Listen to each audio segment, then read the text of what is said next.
Hello students, we already discussed our first chapter. In this chapter we discuss about the entrepreneurship and then importance of entrepreneurship. Then next part we discuss about the economic development and industrialization. Then we discuss the role of industrialization in economic development. Today onwards, we will discuss on responsibilities of entrepreneur. Responsibilities and challenges of entrepreneur. So, you know that the entrepreneurs start their business in society. Entrepreneurs काय करत असतात की आपले business हे आपल्या समाजामध्ये start करत असतात. They get all the factors of production. Factors of production means कोणते आहेत? 5M. Man, machine, money, method. 5M from the society. हे सगळं जे काही फॅक्टर्स ऑफ प्रोडक्शन आहे हे कुठून मिळवत असतात? ते सोसायटीमधूनच. They get goods and services produced and exchanged in the society. सगळं हे जे काम करत असतात ते काम कशासाठी करत असतात? ते सोसायटीसाठीच करत असतात आणि सोसायटीमध्येच एक्सचेंज करत असतात. It means enterprise take birth in the society and grow in the society. म्हणजेच काय आहे की एंटरप्रेनरशिप ही सोसायटीसाठीच काय होत असते? जन्म घेत असते आणि सोसायटीमध्येच ग्रो होत असते. They have some responsibilities toward the society. आणि म्हणूनच त्यांच्या आपल्या सोसायटीप्रती, समाजाप्रती काय असतात? काही रिस्पॉन्सिबिलिटीज असतात.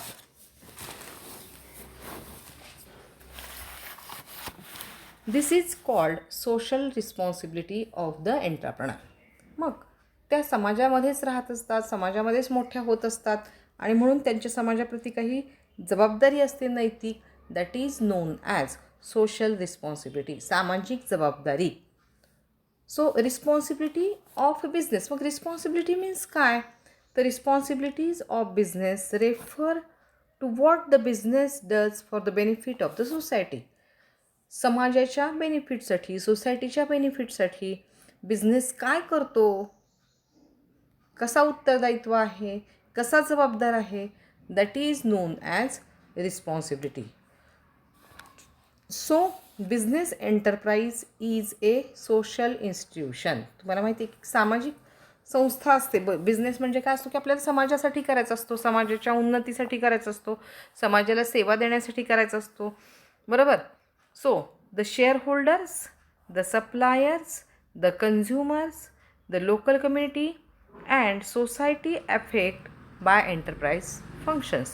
आणि म्हणून हे जे काय आहे, शेअरहोल्डर आहे, सप्लायर आहेत, कन्झ्युमर आहेत, सोसायटी आहे, ही सगळी काय होत असते की या एंटरप्रेनर्सच्या किंवा एंटरप्राईजच्या फंक्शनमधून इफेक्ट किंवा ॲफेक्टेड होत असते. त्याच्यावरती त्यांचा परिणाम होत असतो. A business enterprise using the resources of the society therefore has a responsibility to the society.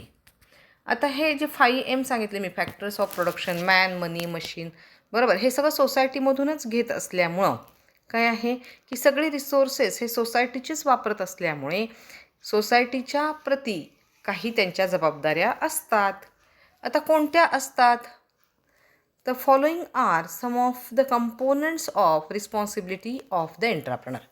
मी काही त्याचे डिव्हिजन केलेले आहेत. 7 टाईपमध्ये रिस्पॉन्सिबिलिटीज आहेत. रिस्पॉन्सिबिलिटीज टुवर्ड्स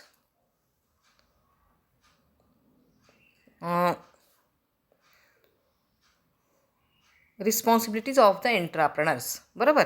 आता जरा ह्या थोड्याशा मला वाटते खालीवर झाल्यात. मी तुम्हाला अगदी 1 बाय 1 सगळ्यात इम्पॉर्टंट कोण आहे बिझनेसचं? तर शेअरहोल्डर्स आहेत. First we will discuss about the responsibilities towards the shareholders. Shareholder or stakeholder म्हणूया आपण. स्टेक होल्डर म्हणूया. आहे का इथे लिहिलेत का मी स्टेक होल्डर? नाही लिहिलेलं. ठीक आहे. तर स्टेक होल्डर मीन्स काय? So society include different parties as sections which are directly or indirectly associated with business enterprises. सोसायटीमध्ये अशी काही लोक असतात किंवा अशा काही पार्टीज असतात की ज्या डायरेक्टली किंवा इनडायरेक्टली काय असतात, आपल्या बिझनेसशी कनेक्टेड असतात. All these parties are known as stakeholder. आणि ह्या सगळ्या पार्टीजना, म्हणजे हे सगळे जे लिहिलेत की नाही मी, हे सगळे काय आहेत, स्टेक होल्डर. म्हणजे financier, employees, shareholders, customers, government, suppliers, society, हे सगळे काय आहेत, stakeholder. Stakeholder means काय आहे, तर ज्या काही different parties which are related directly और indirectly to the business enterprises is known as stakeholders. Okay, so the enterprise have responsibilities towards all these different stakeholders. आणि म्हणून सोसायटीची या सगळ्यांच्या प्रती काय असते, की रिस्पॉन्सिबिलिटी असते. तर आता फर्स्ट काय आहे, की सगळ्यात फर्स्ट जे रिलेटेड आहेत ते आहेत शेअर होल्डर, बरोबर. मग रिस्पॉन्सिबिलिटी टुवर्ड शेअर होल्डर्स, त्यांच्या प्रती काय असणार आहे, तर त्यात पण 5-6 पॉईंट्स आहेत. आता आपण काय करूया, की शेअर होल्डर मीन्स कोण, ज्यांनी शेअर्स हेल्ड केलेले आहेत बिझनेसचे, ते that is known as share holders. They are the owners of the business enterprises. बरोबर आहे की नाही. शेअर होल्डर्स काय असतात, की ओनर्स असतात. दे रन द बिझनेसेस, ते स्वतः बिझनेस चालवत असतात. So modern business units are run through corporate form of organisation. मग जेव्हा जॉईंट स्टॉक कंपनी असते तेव्हा तिथे काय असतात, शेअर होल्डर्स असतात, बरोबर. A company has large number of shareholders. मग हे जॉईंट स्टॉक कंपनीचे काय असतात, की खूप मोठ्या प्रमाणावरचे काय असतात, शेअर होल्डर्स असतात. These shareholders invested their funds in the company's business. ह्यांचे शेअर्स ₹100, ₹50, ₹10पासून सुरू होतात आणि हे आपल्या स्वतःकडचं सेव्हिंग ह्या कंपन्यांमध्ये इन्व्हेस्ट करतात आणि त्यांना फंड प्रोव्हाइड करत असतात. They are the owners of the enterprise. म्हणून शेअर होल्डर्स काय असतात, ओनर्स असतात. They are the owners of the enterprise. They are risk takers. Risk घेतात ना, प्रॉफिट झाला तरच त्यांना काय मिळणार असतं, डिव्हिडंड मिळणार असतो. पैसे बुडले तर त्यांना पैसे मिळू शकत नाहीत, किंवा कंपनी बुडली तर त्याला नुकसान सहन करावं लागतं. म्हणजे ते काय करत असतात, रिस्क घेत असतात. So responsibility toward shareholders described as below. आता बघा, वेगवेगळ्या पद्धतीच्या रिस्पॉन्सिबिलिटीज आहेत. कोणत्या आहेत, एंटरप्रेन्योर्सच्या शेअर होल्डर्सच्या प्रती असणारी रिस्पॉन्सिबिलिटी कोणती आहे, तर त्यांनी काय केलेलं असतं, शेअर होल्डर्सनी कॅपिटल प्रोव्हाइड केलेलं असतं, बरोबर आहे. त्यांची इन्व्हेस्टमेंट, त्यांची सेव्हिंग त्यांनी इन्व्हेस्ट केलेली असते बिझनेसमध्ये. मग या इन्व्हेस्टमेंटचं सेफगार्ड करणं, ती सुरक्षित ठेवणं, ही काय आहे, एंटरप्रेन्योर्सची फर्स्ट रिस्पॉन्सिबिलिटी आहे. मीन्स काय, to safeguard the capital of shareholders. बरोबर आहे की नाही. त्यांनी काय केलेलं आहे, की त्यांची जी सेव्हिंग आहे, ही सेव्हिंग काय केली, बिझनेसमध्ये इन्व्हेस्ट केलेली आहे आणि मग ती योग्य पद्धतीने वापरणं, तिच्यातून नफा कमवणं, हे काय आहे, एंटरप्रेन्योर्सचं प्राईम रिस्पॉन्सिबिलिटी आहे.